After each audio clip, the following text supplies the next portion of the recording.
Buenas, meus amigos, por aqui Fabrício Marques, Pedra Moura, consultoria agropecuária. Estamos dando início ao 29º vídeo da nossa série Sistemas de Produção Agrícola em Terras Baixas, com o foco em integração lavoura-pecuária, onde a gente aborda os benefícios do sistema para a propriedade como um todo e também para o setor produtivo, por que não, assim como as estratégias utilizadas para encaixar as atividades e parar de pensar nelas isoladamente. E o nosso tema de hoje é como transformar custo em investimento. Será que isso é mesmo possível? Bueno, vamos como de costume, rodar a vinheta para dar tempo da gente organizar as ideias e a gente já volta para responder essa questão.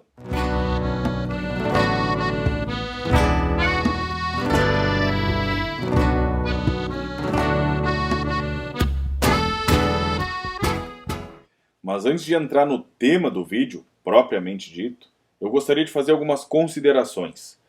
A gente precisa entender que sempre que a gente deixa de atacar a causa, a gente fica permanentemente tratando a consequência. Isso, mal comparando, é como se a gente ficasse enxugando o gelo para evitar que ele derreta. Além de não funcionar, obviamente, vai chegar um ponto que ele vai se terminar. Ele termina de derreter e a gente perde ele. E essa analogia serve perfeitamente para algumas áreas, de arroz sobre arroz, principalmente, a nossa realidade de algumas áreas dessas, onde a gente encontra a problemática crescente e cada vez mais complexa da resistência de algumas plantas daninhas a herbicidas.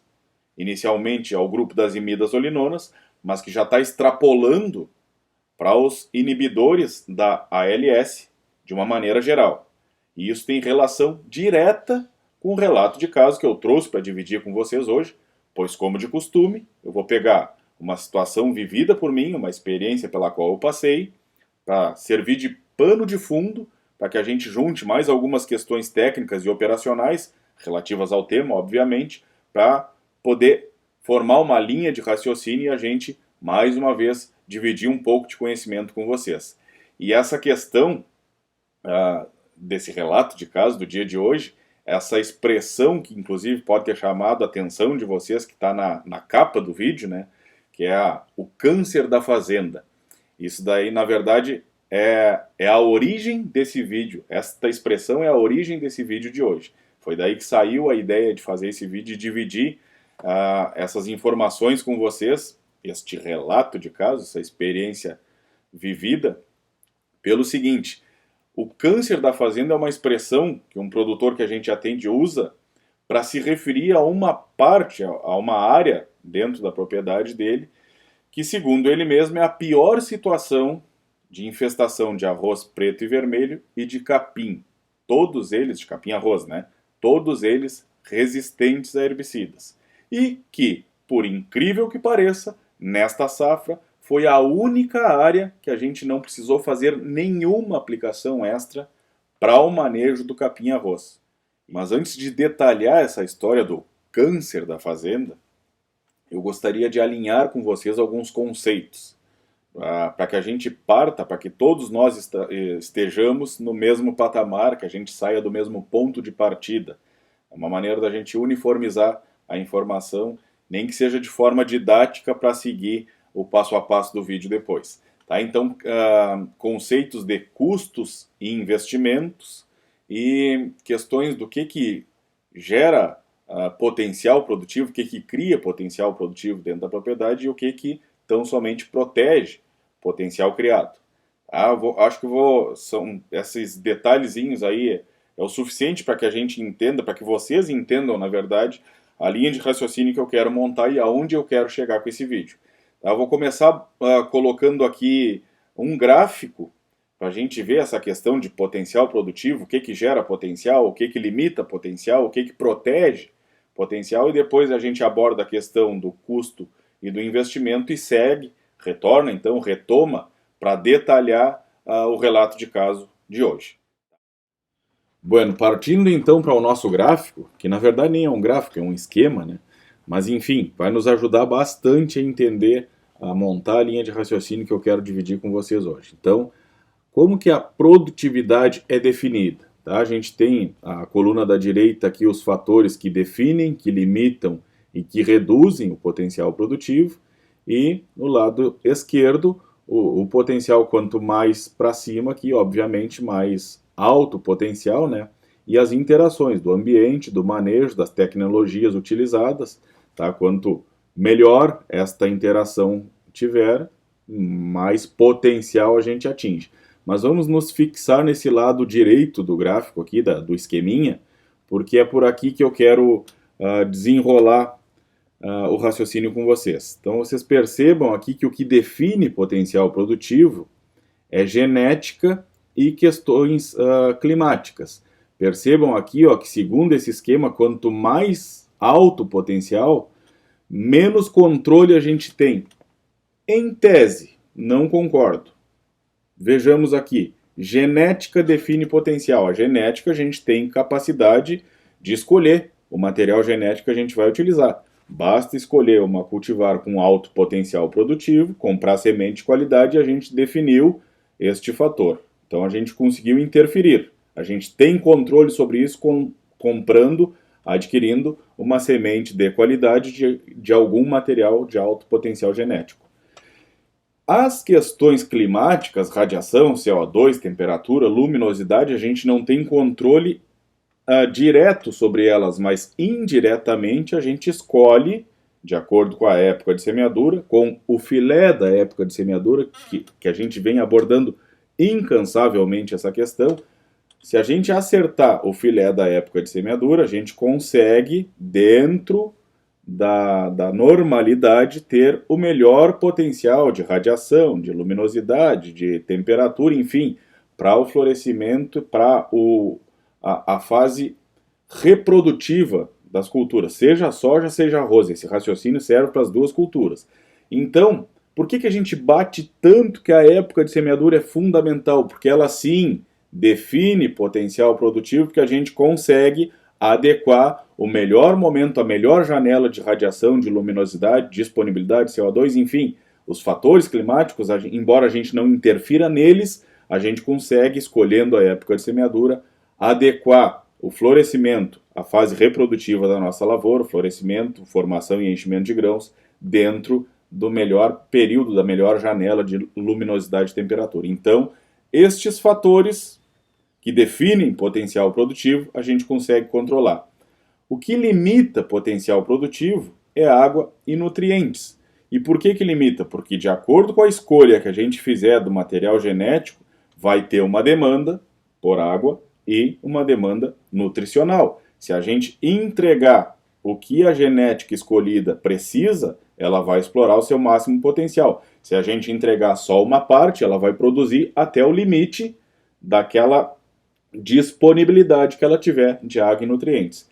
E aqui embaixo é o fator que geralmente a gente mais interfere e que o pessoal insiste em montar a linha de raciocínio e as estratégias de manejo tão somente em cima disso daqui, dos fatores que reduzem potencial produtivo.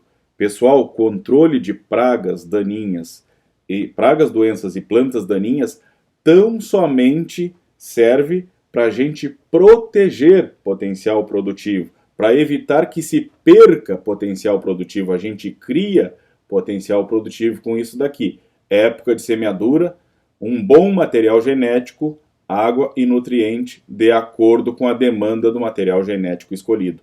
Isso daqui, herbicida, fungicida, inseticida, que é o que mais o pessoal insiste em alicerçar os seus manejos e as suas recomendações, tão somente servem para proteger e evitar que a gente perca o potencial criado e definido com os outros parâmetros. Tá bem? Então, esta era a parte que eu queria iniciar a linha de raciocínio com vocês, porque a partir de agora tem relação direta. Lembrem desses fatores aqui, nutrição e genética, a gente vai voltar a falar sobre isso e, obviamente, também as aplicações, principalmente se tratando em manejo de plantas daninhas, que foi o feedback que eu já larguei para vocês no início do vídeo aí. Então agora nós vamos definir o que é custo, o que é investimento, vamos conceitualizar para retomarmos a linha de raciocínio do relato de caso do dia de hoje e eu finalmente entregar para vocês o que eu quero com este vídeo de agora. Bueno, antes de mais nada, antes da gente partir para a linha de raciocínio que vai ser desenvolvida nesse vídeo, a gente precisa primeiro definir o conceito de custo e de investimento. De uma maneira bastante básica, só para a gente equilibrar o conhecimento, para que a gente possa partir do mesmo patamar, para uniformizar a informação para todo mundo. Tá? Sem a mínima pretensão de dar uma aula de economia, o objetivo é só exatamente esse, para que a gente equilibre a informação e parta do mesmo princípio para seguir na linha de raciocínio que vai ser desenvolvida aqui. Então, custo, primeiramente custo, é todo aquele valor gasto na aquisição ou na produção de algum produto, que é exatamente o nosso caso, seja para produzir carne, seja para produzir grão. Ou seja, todos os insumos que a gente adquire para produzir o nosso produto é considerado um custo. Investimento é todo aquele valor aplicado na aquisição de um bem que vai ser usado por um vasto período, por um longo período no processo produtivo, ou seja, ele vai ser usado por várias vezes dentro daquele processo produtivo. Ou de uma maneira mais genérica, a gente pode considerar custo todo aquele valor desembolsado, aquilo que a gente gasta e que simplesmente vai embora, ele é usado em algum período do processo produtivo e ele não retorna mais, e investimento, aquele valor gasto desembolsado em certo momento, mas que tem capacidade em médio e longo prazo nos trazer algum retorno econômico. Tá? Então essa é a diferença básica entre custo e investimento. Mas será que é possível mesmo a gente converter custo em investimento? Bueno, conceitualmente, muito provavelmente não. Tá? A gente não vai conseguir mudar o conceito de um e do outro, mas a gente pode mudar a nossa maneira de enxergar o que é custo e o que é investimento dentro da nossa realidade. Vamos pegar como exemplo o nosso bem maior, a terra. Inclusive, não existe um melhor exemplo de bem que participa ao longo dos anos do processo produtivo do que a terra. A não ser que a gente pare de produzir ou que ela perca sua capacidade produtiva. E é justamente aí que mora o perigo. É bem neste ponto que eu quero chamar a atenção neste vídeo de hoje. Porque ao contrário de outros bens que vão depreciando e perdendo sua capacidade de uso com o passar dos anos, até virarem sucata, a terra a gente consegue manter ela permanentemente participando do processo produtivo, desde que a gente tome cuidado com o sistema de produção. E que principalmente a gente, dentro da nossa realidade de sistemas integrados em terras baixas, a gente comece a enxergar alguns custos como investimentos. A gente tem que passar a encarar estes custos como investimentos.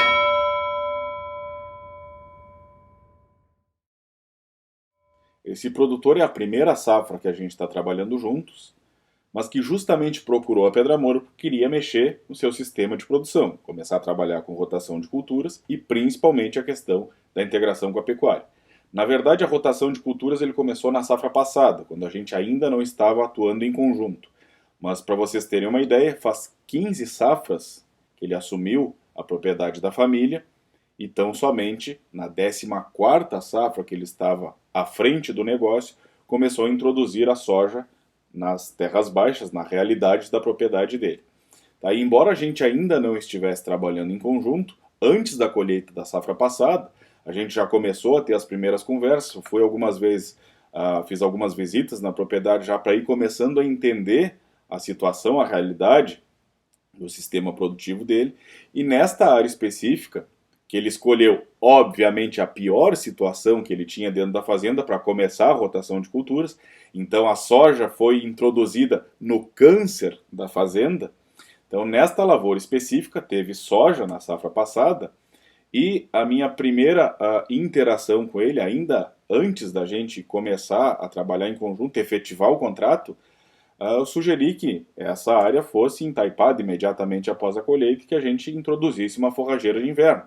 Na percepção dele, ele inclusive nem acreditava que fosse possível retornar com o arroz tão somente uma safra após a soja.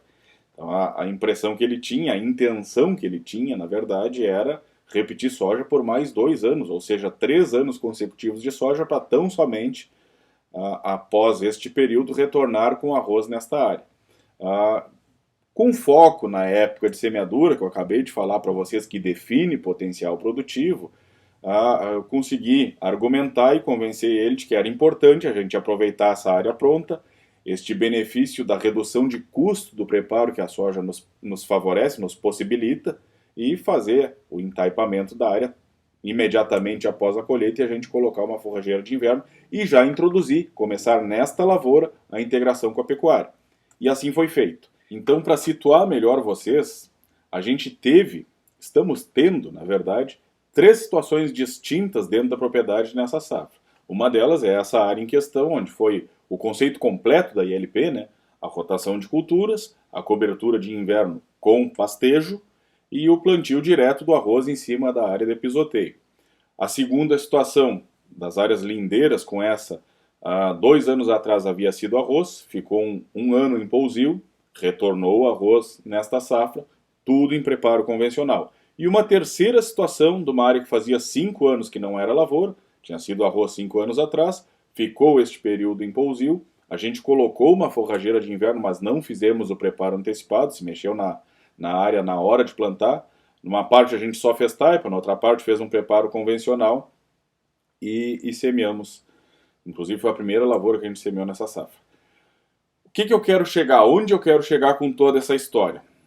O bendito do câncer da fazenda foi justamente a única área que a gente não precisou fazer uma aplicação extra para o manejo do capim arroz resistente. Ou seja, na única área que a gente teve o conceito completo de sistema de produção integrado em terras baixas, a gente deixou de gastar de 450 a 630 reais a mais, que foi o que custou nas outras áreas para a gente conseguir, de fato, controlar o capim arroz resistente. Aqui fica 2 dicas extremamente importantes. A primeira delas, pessoal, depois que tiver resistência instalada dentro da propriedade de vocês, esqueçam o manejo químico como a ferramenta de controle para essa resistência. Este, inclusive, é o motivo da resistência. Lembram lá do início do vídeo da história do ficar enxugando gelo? Pois então, o motivo da resistência é o mau uso da ferramenta química, é a gente usar demais a mesma ferramenta por vários anos consecutivos. Então, se está instalado dentro da propriedade a resistência, seja em qual planta for, qual herbicida for, a maneira é a gente partir para um manejo de sistema de produção, obviamente que vai se usar a ferramenta química, mas como uma das ferramentas do manejo, e não tão somente tentar utilizar ou aumentando dose, ou simplesmente trocando de herbicida, achando um produto milagroso e insistindo naquele produto por vários anos consecutivos, vai tornar aquele produto também resistente. As plantas vão adquirir resistência a este segundo produto, e assim sucessivamente. Então, esta questão da resistência é manejo integrado. A ferramenta química vai fazer parte, obviamente, mas a gente precisa reduzir o uso dela para evitar com que o problema aumente ou que com uma outra molécula, um outro mecanismo de ação, a gente crie o mesmo problema. E a segunda dica é que não se iludam de que a área infestada com resistência, ou melhor, que a resistência de uma área específica vai ficar isolada a ela. Isso se espalha pela fazenda, tenha gado ou não. Não é o gado tão somente que vai multiplicar o problema dentro da fazenda. Pode acontecer, inclusive, como a gente já abordou no vídeo, os perigos da ILP. Eu não vou retornar a falar sobre esse assunto. Quem tiver dúvida, quem tiver interesse ou curiosidade, confira neste outro vídeo. Eu posso deixar a descrição dele, ou melhor, o link dele aqui na descrição. Mas não é só o gado que multiplica o problema dentro da propriedade.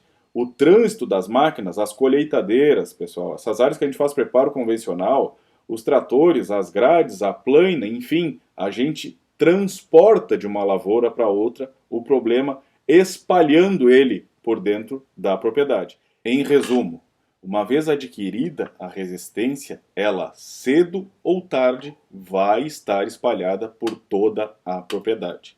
Então, neste ponto, já não é nem questão mais de querer ter rotação de cultura, de ter um sistema integrado. Passa a ser uma necessidade ou o nosso bem maior, a terra que a gente definiu lá no início do vídeo, a cada safra que passar, vai ir perdendo um pouco mais sua capacidade produtiva, a lavoura vai ficando cada vez mais cara e o nosso retorno cada vez menor. Então é bem neste ponto agora que eu quero responder a bendita da pergunta: será que é possível transformar custo em investimento? Vamos fazer um comparativo agora, econômico. Inclusive eu posso botar esses dados no final do vídeo, como eu já fiz em outro.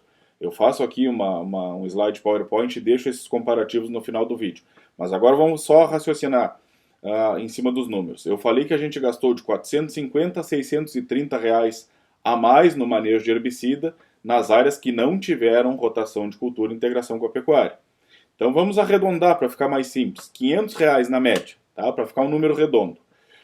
500 reais a gente gastou a mais tão somente com um daqueles fatores que, lembram do gráfico, do esqueminha, apenas protegem potencial produtivo, não criam potencial produtivo. Só para evitar esses 500 reais a mais, foram gastos tão somente para evitar que a gente tivesse mais perdas. Porque no frigir dos ovos, alguma perda a gente já estava tendo até conseguir efetivamente fazer o controle do capim. Então 500 reais foram usados a mais tão somente para evitar mais perdas. Vamos fazer uma linha de raciocínio agora comparando com uma forrageira de inverno, inicialmente só com o custo da semente. Forrageira de inverno que a gente pode tirar esse custo convertendo em quilos de carne e que nos ajudam a reduzir ou evitar que a gente gaste mais com herbicidas na safra seguinte. Então, em números redondos, só azevém, por exemplo, 25 quilos de azevém por hectare, em torno de 150, 160 reais nós vamos gastar.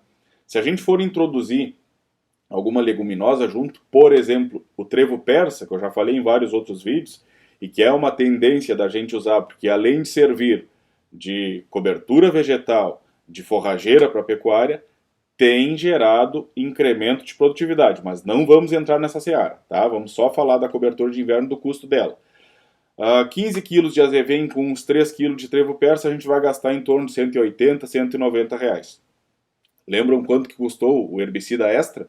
500. Então a gente ainda tem uma margem de 320 reais, mais ou menos, 340 a 320, dependendo se for só azevém ou se for azevém mais trevo, para equilibrar o gasto que a gente teve com o custo extra de herbicida, se fosse investir no período de inverno em forrageira e, obviamente, em fertilização da área. Não vamos gastar 500 reais tão somente com semente. E nem precisa, mesmo fertilizando a área, chegar nesse nível. Eu só estou querendo equilibrar as coisas para a gente responder a pergunta, para a gente transformar custo em investimento. A gente teve um custo extra de herbicida de 500 reais. Se a gente pegar esses 500 reais e converter eles em semente de forrageira, em cobertura de inverno e adubação na fase pecuária, além da gente estar trocando um custo que tão somente evita que a gente perca alguma coisa por outro que a gente pode engordar gado e ainda melhorar o resultado da lavoura, o que é melhor a gente fazer? Então, será que é possível transformar custo em investimento? Sim, é possível. Basta a gente enxergar aonde é melhor a gente focar o nosso desembolso, o nosso gasto. A partir do momento que a gente passa a investir no sistema de produção, a gente converte custo em investimento. A gente começa a colher mais, gastando menos. E o que é melhor, perpetuando a vida útil do nosso bem maior, que é a terra, evitando que, assim como o ferro imobilizado, o capital que a gente imobiliza em ferro, se torne uma sucata dentro da propriedade. E, bueno, para encerrar o vídeo de forma mais organizada, vamos fazer um resumo de tudo que a gente falou. Nem todo insumo é um custo, alguns podem e devem ser considerados como investimentos. Não se controla a resistência apenas com herbicidas e a gente define potencial produtivo com genética, época de semeadura, fertilidade e irrigação. Todo o resto, o manejo fitossanitário, as aplicações de químicos na lavoura, tão somente servem para proteger potencial produtivo.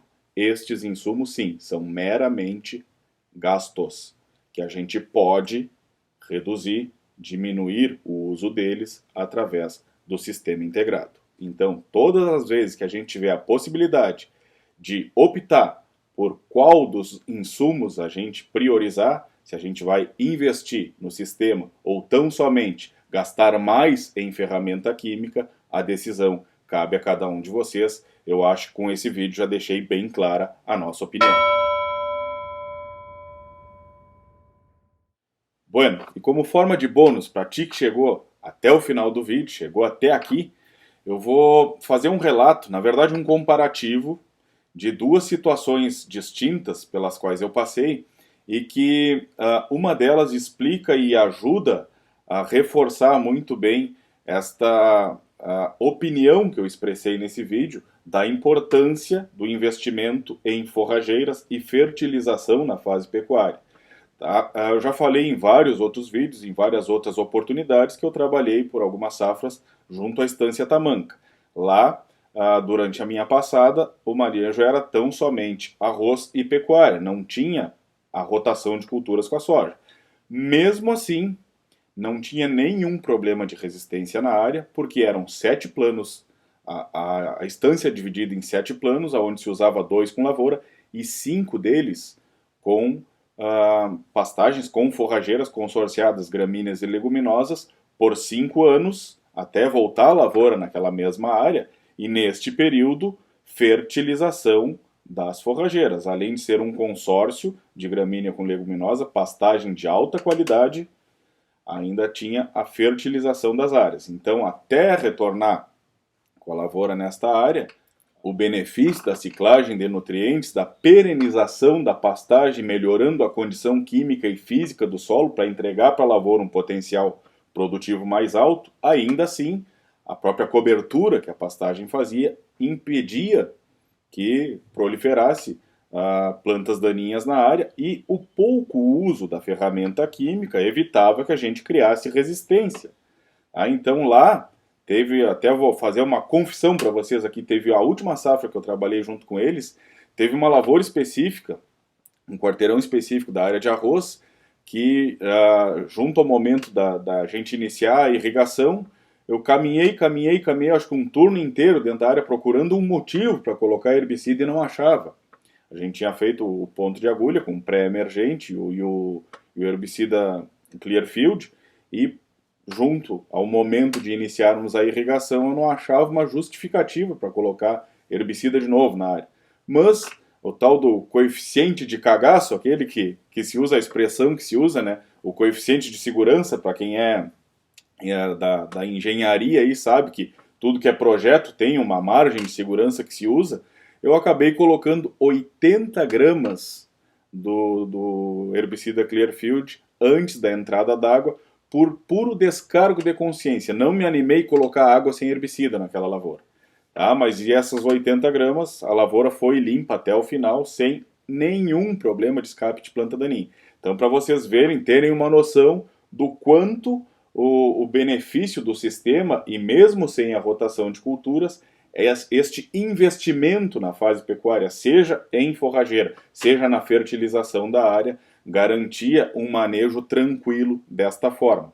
Em contrapartida, se vocês não prestaram atenção, eu citei no início do vídeo que uma das áreas, eram 3 situações que a gente tinha nesse relato que eu dei para vocês hoje, e uma das áreas fazia 5 anos que estava em pousio, que estava descansando, e a gente tinha colocado uma cobertura de inverno, tinha sido a Zevém neste inverno, assim como a área do câncer da fazenda. Qual foi a grande diferença? O pousio, a maneira de atuar diferente, e principalmente o fato da gente ter mexido na área. Então não basta ter uma forrageira de inverno. Como a gente não teve a rotação de culturas, a gente podia ter feito um preparo de verão para estabelecer a pastagem após a área pronta, para da mesma forma que a gente fez na resteva da soja, fazermos no preparo de verão um plantio direto. Mas não, a gente acabou fazendo, como eu disse, as taipas na hora de plantar.